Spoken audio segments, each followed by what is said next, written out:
Self-expression, artistic freedom, and improving society. These were all goals of the Little Theater movement, which took place between 1912 to 1925. Before this movement, from the 1890s to the 1910s, American theater was dictated by the Syndicate. The Syndicate was a group of businessmen who found that buying large numbers of physical playhouses, as well as jockeying and intimidation, gave them power over the creation and spread of theater. Because the Syndicate had such great control over the finances of many theaters, the businessmen had the power to decide what was performed, and more importantly, what wasn't. They killed competition and strangled independent productions.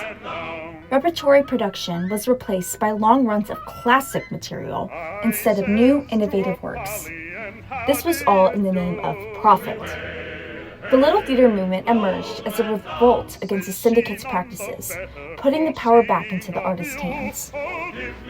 The American Little Theater movement in the early 20th century, akin to the independent theater movement in Europe, offered new or non-commercial plays to smaller audiences and were chosen solely on artistic merit instead of commercialism. Many credited Maurice Brown as being the innovator of the Little Theater movement in the U.S.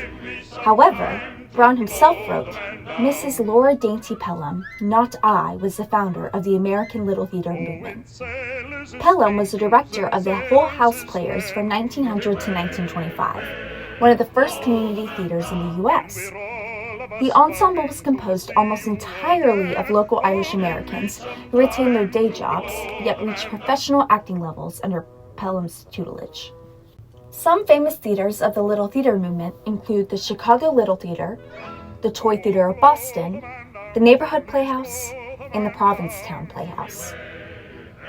The Chicago Little Theater was a famous repertory and experimental theater founded in 1912 by Maurice Brown and Ellen Van Valkenburg. The theater was also very well known for its scenic design that created an atmosphere of symbolism, foreshadowing, and suggestion. Brown himself stated that theater should be a rhythmic movement of life and sound, and his work, amongst others at that theater, continues to inspire theaters today. The Toy Theater of Boston was created by an amateur theater group to present plays that had not been produced professionally in Boston. It quickly became popular, and soon became Boston's main little theater and a large source of entertainment. The Toy Theater of Boston was one of the first American theaters to put on a production of one of George Bernard Shaw's works, and introduce his plays to the American public. Perhaps the most famous American Little Theater, the Neighborhood Playhouse, was actually founded by two women, Sisters Alice and Irene Lewison, in 1915. Over the next 10 years, it became a source for dance, theater, and festival programs that engaged and introduced the Lower East Side community to the arts. This theater actually still exists today, and it is a training ground for tons of actors. Sanford Meisner himself taught here from 1935 to 1990, and so did Martha Graham, one of the pioneers of modern dance, in 1921.